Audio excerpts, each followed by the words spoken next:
Good morning, everyone. I hope you're doing well today. I'm Taffany, and I want to welcome you into my garden. Today, I am going to be working in the garden that is near the entrance because it's looking pretty sad. It just has salvia there, and I want to kind of change it up to give it a nice pop of color. Unfortunately, some of the flowers I had planned on using, I used yesterday when we planted in this long border. So I'm gonna just use what I have and then go get some more.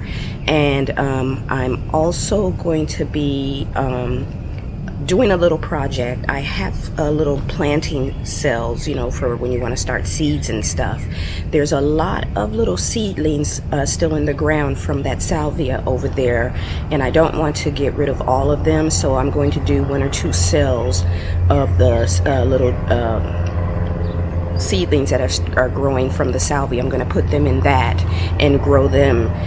But those are that's the main thing I'm going to do. Oh, I'm going to also replace the dead verbena in my bedroom garden with the verbena that I purchased in my plant haul. And the last thing is, once I get everything done, I'm going to water, but I'm going to try out the Lumary solar powered watering control panel that attaches to your outdoor spigot. So that is the plan for today.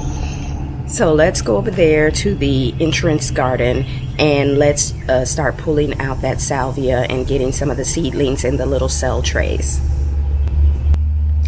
But before we go, guys, over to the other side of the garden, is that not so pretty? This border is coming along so well, and it's, you know, got a lot of stuff in it now. It's gonna be so pretty and colorful. And the walkway, I look out of the window and I just can't believe it's my garden. I'm so excited about having this here. It's just so pretty. Okay, I had to say something about that. All right, so let's get started with our work today. Alright guys, so these are the last of the plants that I'm going to get planted. The yellow is going here. The red are going to replace the verbena that didn't make it while I was gone. And these are all of the little seedlings that are all over the place here. I can't save them all, but I do want to do 1 to 2 trays of some. They're everywhere.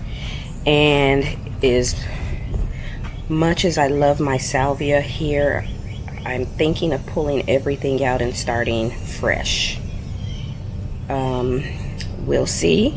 But first, let's get the seedlings. And what I'm going to use, this is a kit that I purchased last year spring, and I've used it a little bit.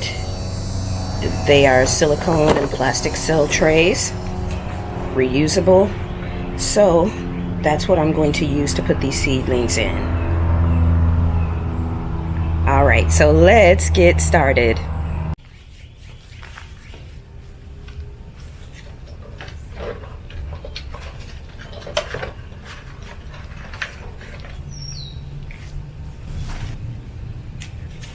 So these are 12 cell trays, so I'm just going to do 1 tray and saves 12 if I can.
is what the little seedlings look like. I'm getting as much of the root as I can.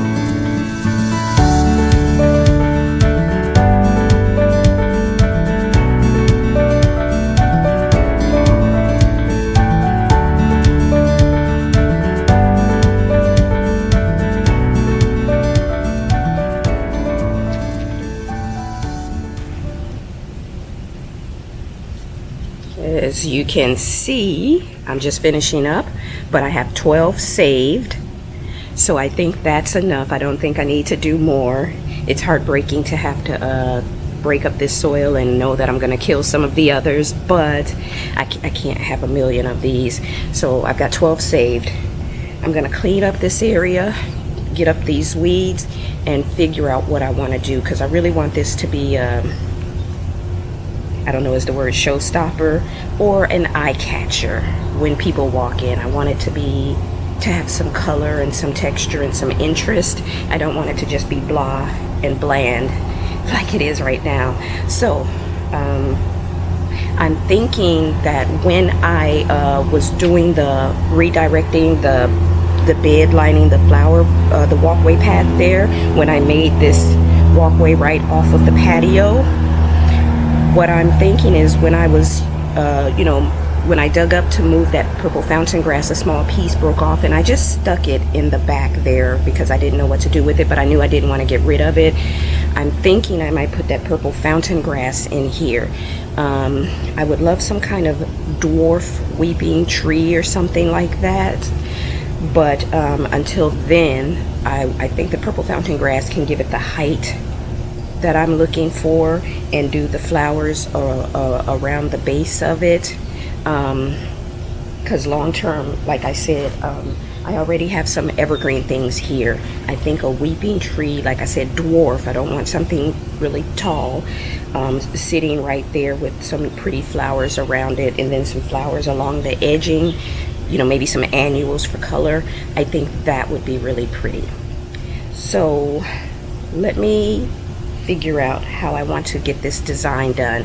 But first we're going to go ahead and dig up, turn over the soil and get these seedlings out and the weeds out, and then we'll figure out how to redesign this. All right, so let me get started with that next. So we've got 12 of these little pink salvias now.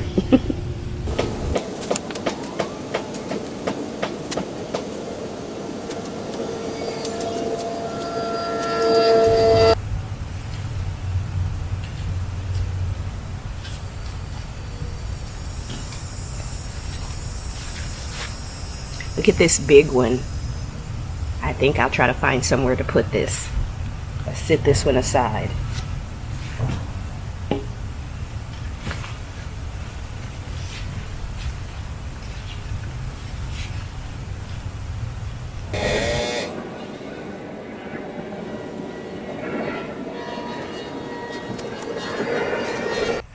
Okay guys, I still have to get the weeds up over here, as you can see, but the focus is here for right now.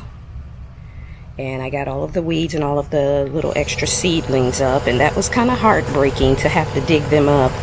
You really want a garden that can naturalize like that, where what you plant just continues to reproduce. But I want to at least make this, like I said, pretty and something that stands out when you walk into the backyard or out the back door. It's the first thing you see when you come into the yard. So I'm thinking the salvia is doing so good that I might just leave it there.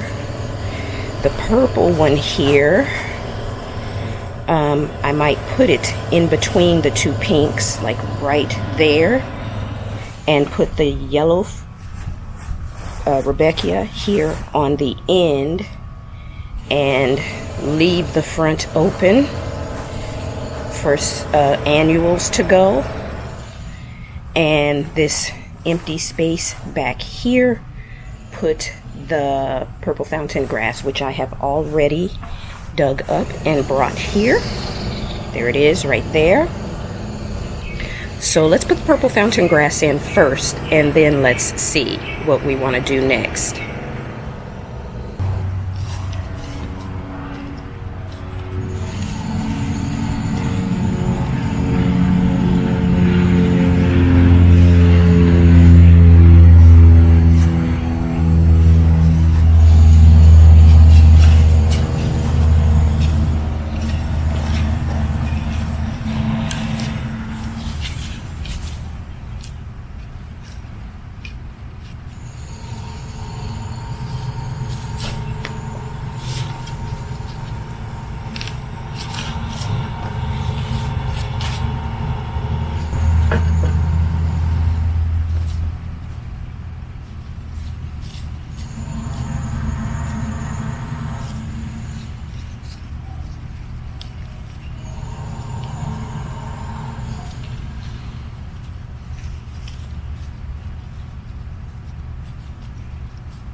All right, guys. So I kind of I moved that purple over just a little bit and clumped it with the pink. The other pink is still in place, and I decided to put the Rudbeckia right there instead. So we need something else with some nice color to go right there. And like I said, I think some annuals along the front, that will give it year-round color, or all-season color rather. So this is what you're seeing when you come in, this nice collection of perennials right here. And so like I said, one more thing with some color right there, and then of course that purple fountain grass that is going to be standing up over it. That will look pretty. And when I have the opportunity, then I can, and I decide on what I want, I can put the weeping tree there. But I think it looks better with all the weeds gone and all the seedlings gone. It looks nice and clean. Yes, this is definitely perfect. Ignore my piles of weeds that I have to dispose of. So picture that purple fountain grass standing over those perennials at its base there. That's going to be so pretty. So I have to figure out what goes in that spot. But for now, I'm going to take this salvia here, another pink salvia, and I'm going to move it over there next to the plumbago.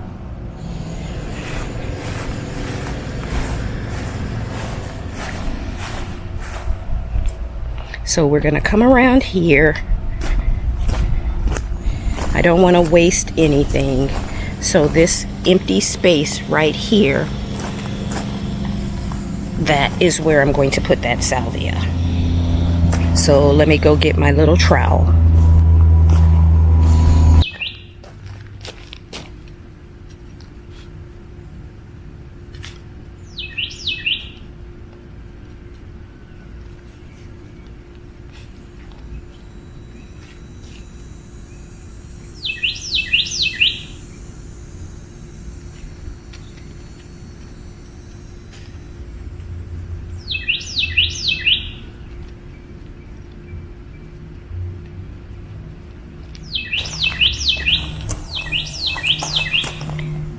Alright guys, so here is that salvia.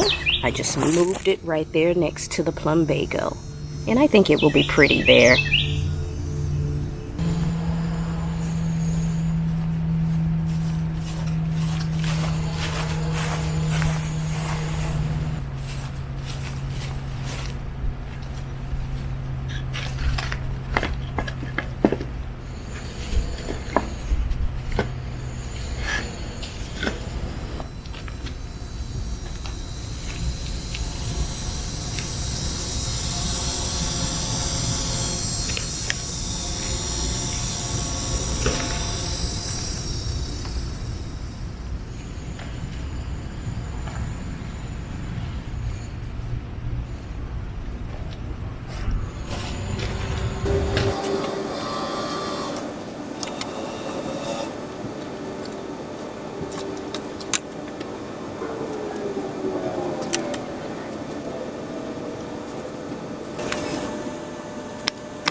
Alright guys, well I've got everything in the ground, so let me show you the verbena. We'll take a look at the front entrance garden and where I put that salvia one more time, and then we're going to try to get some watering done.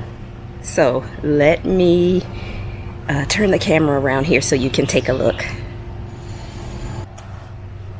Alright, so here are the two verbena right here. I know I have to get weeds, guys.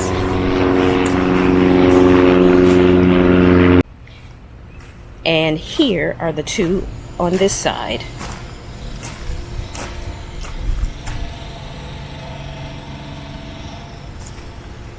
So right now my goal is to get everything that I had in the ground, because I just think, especially with this heat, things will do much better in the ground. These are the frost-proof gardenias. There are a few weeds stuck here and there and everywhere. So let's head this way before we go over there. So this is how this bed looks. I think that's going to be pretty with that purple fountain grass standing up behind there. I really think it's important that there be something tall here. And then we have our shrubs. This one is an Indian hawthorn. That is a gardenia. Very pretty. And last, coming up from behind, is where I stuck that taller salvia seedling that I dug up when I was pulling up the weeds.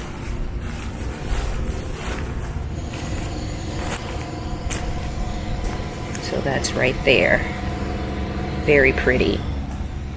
Very pretty. Ooh. All right, so I'm gonna unbox this thing. You're getting to see it unboxed at the same time that I am. So let's see.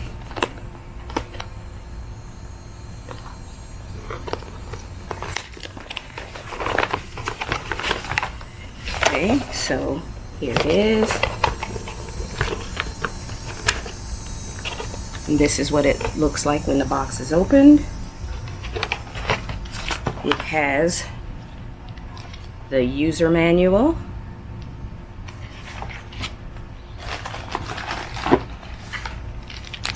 There are different adapters.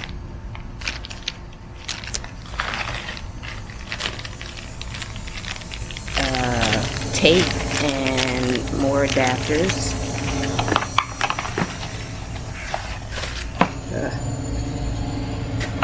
Got dirt in my eye.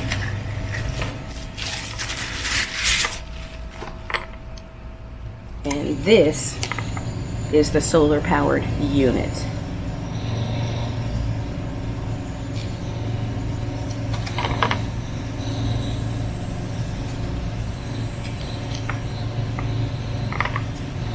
All right, so let's figure out how to use this thing now. All right, so one of the things as I'm looking at it is you can raise your solar panel to whatever level you need. So that's pretty cool. You can download the app from the Apple App Store or Google Play Store, and it needs to connect to a 2.4 gigahertz Wi-Fi. And you should not leave it out if the temps get below 34 degrees Fahrenheit. But other than that, it's just connect everything and then get it to, you know, get it to your app set up and everything. So let's get this connected to what I have out in the yard, and then we're gonna play around with downloading the app and getting this set up and connected. So let me show you what I plan on connecting it to. So I have this little sprinkler head here that I'm going to use as a test, and I'm going to connect the unit to this faucet right here, and then connect the hose to the unit, and then we'll get the app downloaded and we'll get everything connected and we'll try it out. Hopefully everything will go smoothly. Guys, I also want to point out, outside of the fact that you can raise and lower the solar panel, this is a 4-zone system. They do have one zone and stuff. This is a 4-zone system, and here are the buttons for the zones right there. 1, 2, 3, 4.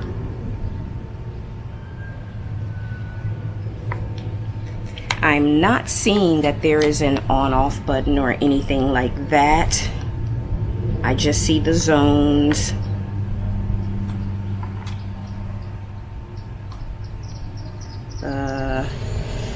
Yeah, I don't see any on-off button. So let's see if we can figure this out. Alright guys, so first I'm going to apologize because there's like some jackhammering or something going on in the background. So anybody who follows me knows I live near a private airport and there's always something going on in the neighborhood. So it's just what it is. So I went into the App Store, downloaded the app. I set up my username and password. It gives you a passcode that you enter in so you can get to the next step after you enter in your, username. You enter the passcode, then you can establish a password, which brings you to the home page, which is where we are right now. So in the home page, it has all devices, room list, and various other settings. So we're just going to kind of browse through this and see what is in here before we activate this. But what the instruction manual said is to turn this device on or to activate it is you take the zone 1 button and you hold it down for 5 seconds and the little light should start to blink. When it blinks, that indicates that this is now on and active. But first, let's just kind of browse the app and see what's in here. Alright, so let's take a look here. No logs. Plus, you can add a device, create a scene, scan. There's your create scene, which I'm guessing is for the lighting.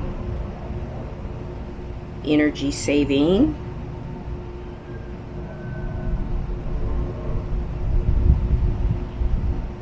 Mail.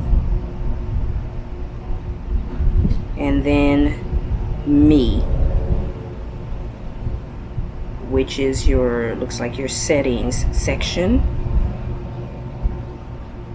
your personal information, account security, all of that stuff. That will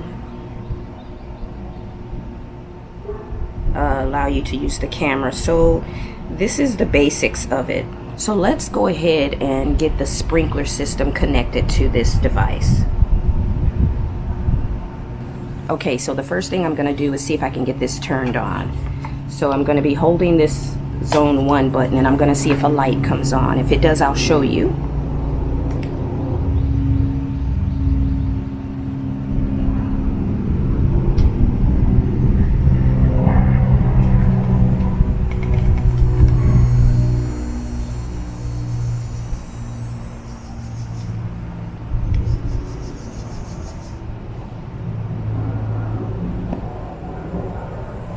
Alright, I've got a little light. I don't know if you can see that. It's a little white light that came on. Second,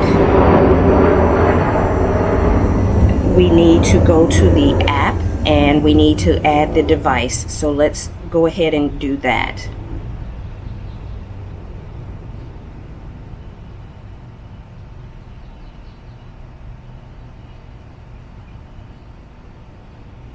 Alright, so here's the plus button, add device.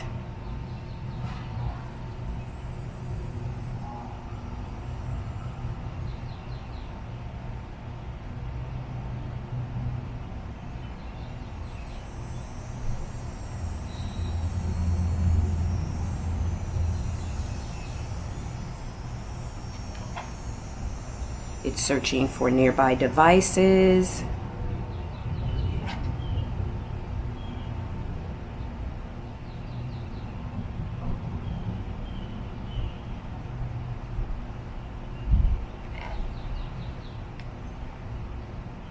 I'm going to hold the button down again and see if that is what is needed. The light is on.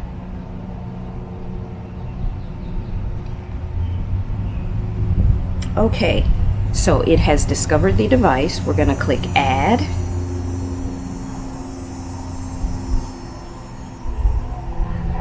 And then it brings up the enter Wi-Fi information, so we're going to put that in.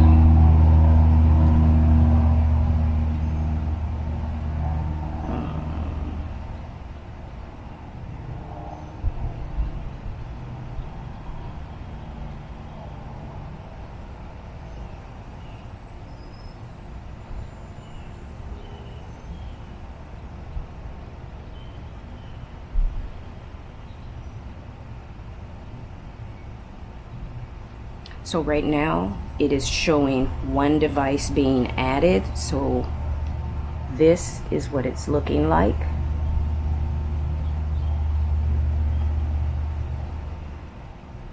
So the key is when you're ready for the device to be found, that is when you hold down the zone 1 button for 5 seconds until the light comes on. When you do that, the device will be able to, the app will be able to find the device. Alright guys, so it is now added successfully.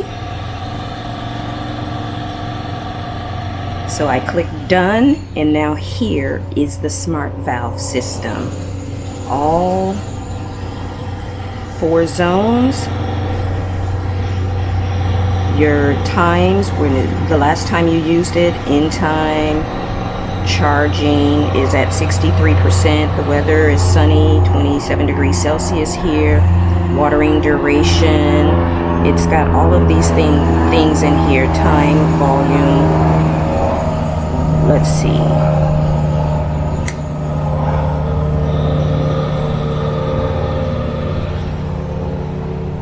Okay, so now it's time to play. So let me go connect this to the water spigot and connect the hose to it, and I'm going to connect it to the very first one, which should be zone 1.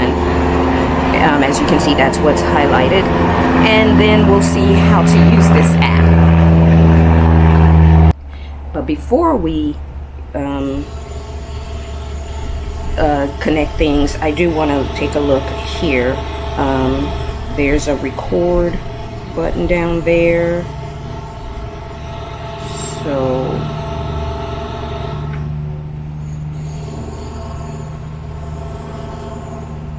those are the settings for that. There's the timer.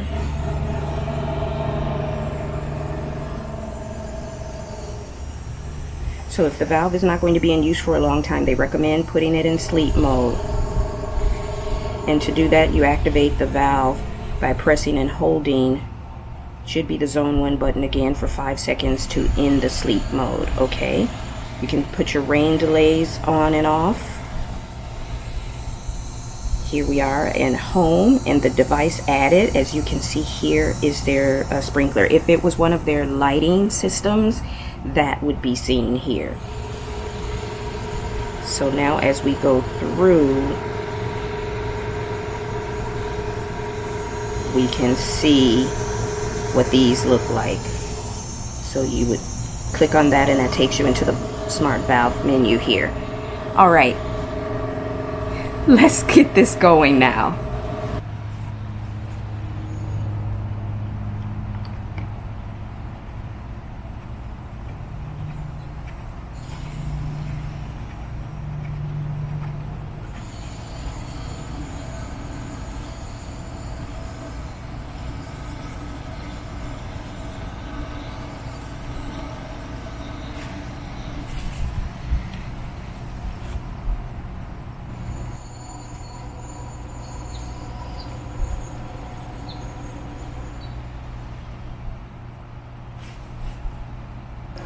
Alright guys, so we have the app set up.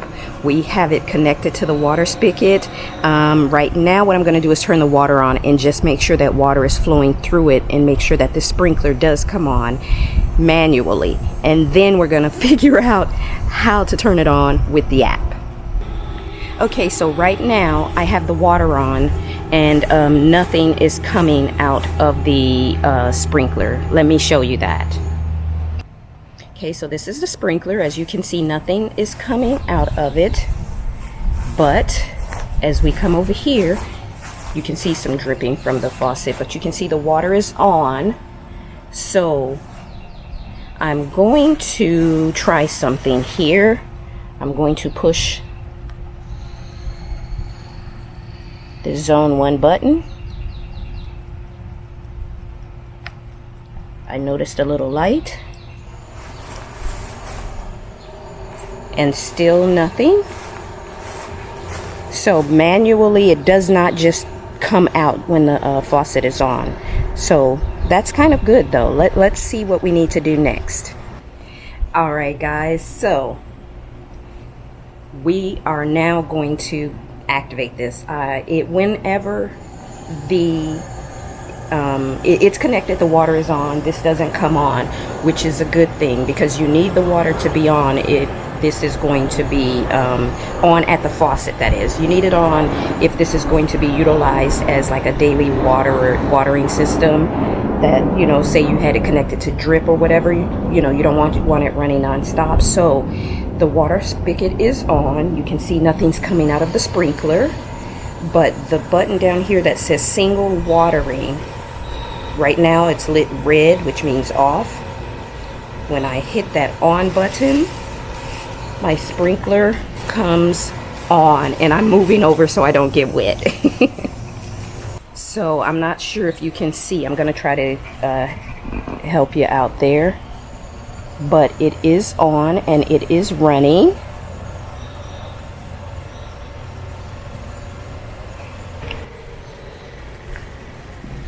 So we'll get a close-up look. You can see it there.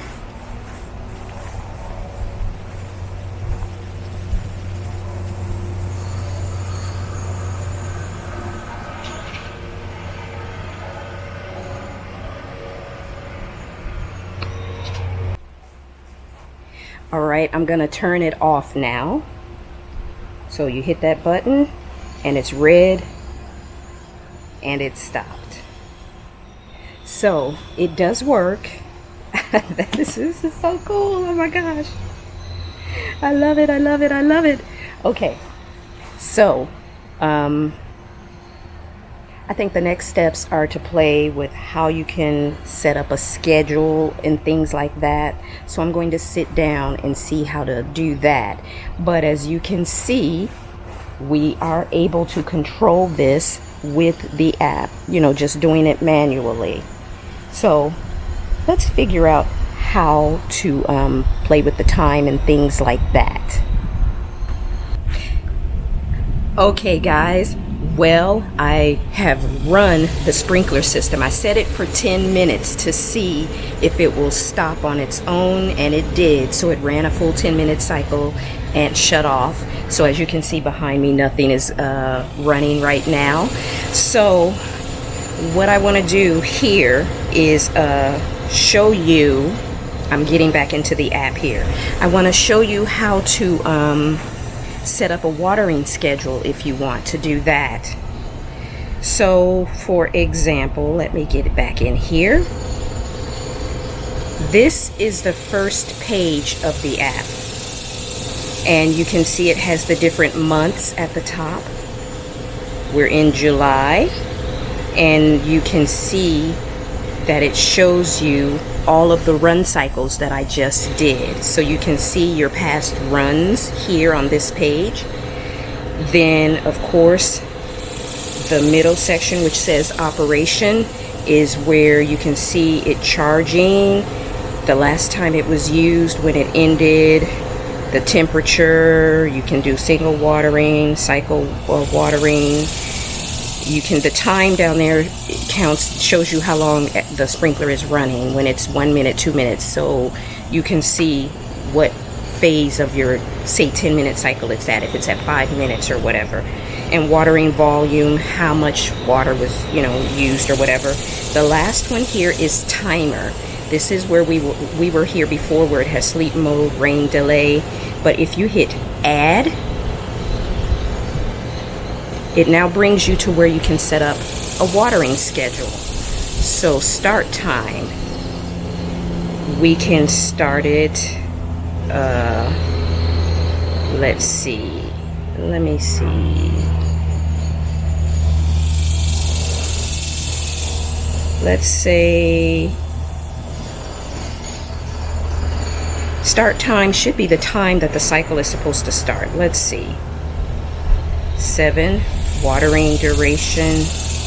Okay, so start time. I think that is how long the cycle is supposed to be. So let's say 10 minutes.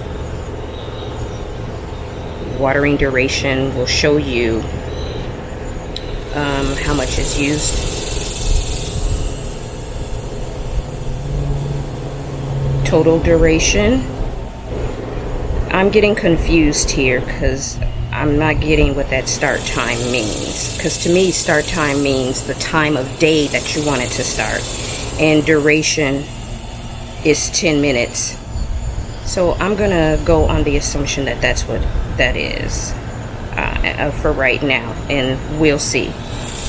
But your start time, watering duration, total duration 10 minutes, watering cycle, let's say Mondays, Wednesdays, and Fridays, and then you would hit save.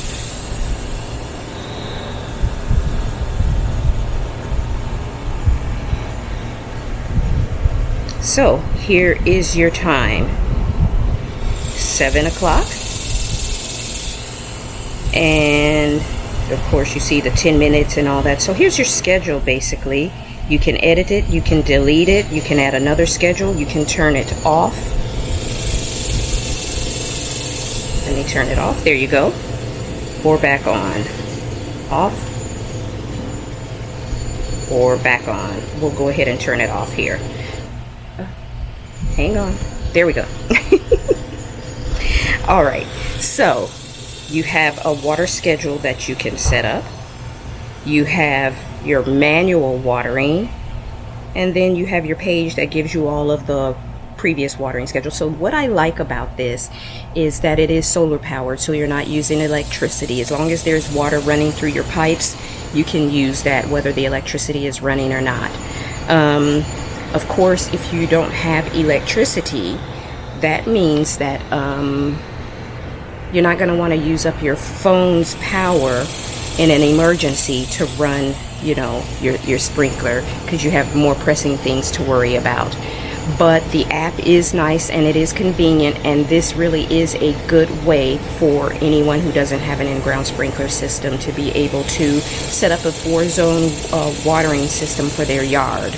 The app is really simple to use. It's not complex. It doesn't have a bunch of different pages, just 3 pages: your main page, your operation page for manual watering, your timer page for setting up a schedule.